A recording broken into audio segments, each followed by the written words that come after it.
नमस्कार, आप देख रहे हैं एमएच न्यूज। शुरुआत करते हैं इस वक्त की बड़ी खबर के साथ। नमस्कार, आपण पाहतात एमएच न्यूज।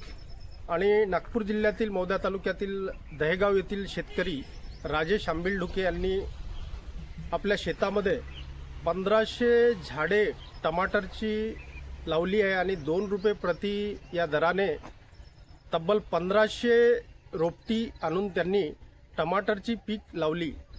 रोपट्याची योग्य काळजी घेत मेहनत आणि खर्च करून त्यांनी पीक फळाला आणली।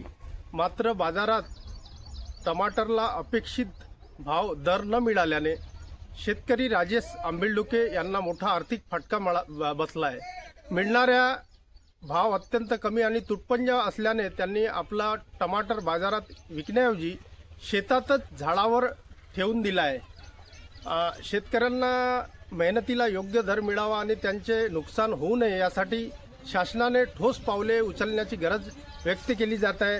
नाव राजेश आंबिलढुके, मुक्काम दहेगाव, पोस्ट धानला, तहसील मौदा, जिल्हा नागपूर। आणि हे माझं टमाटर आहे, टमाटरचं शेत आहे।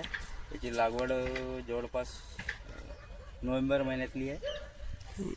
पासून आतापर्यंत जो पण खर्च आला त्याचा अर्धा पण आपला खर्च याच्यात रिकवर झाला नाही, मार्केट भाव पडल्यामुळे। तर महिन्यातली असून आता बाजारभाव पडल्यामुळे याचे हार्वेस्टिंग करणेसुद्धा परवडत नाही।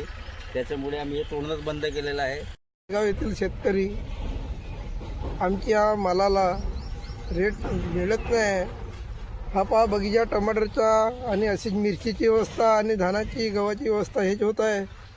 आमच्या मालाला रेट नाही भेटत आहेत। इथला मोठा टमाटर लावला आम्ही आणि या टमाटरला रेट नाही मिळाल्यामुळे आम्ही हा तोडत ना। बरेचशा शेतकऱ्याच्या हेच व्यवस्था होत आहे।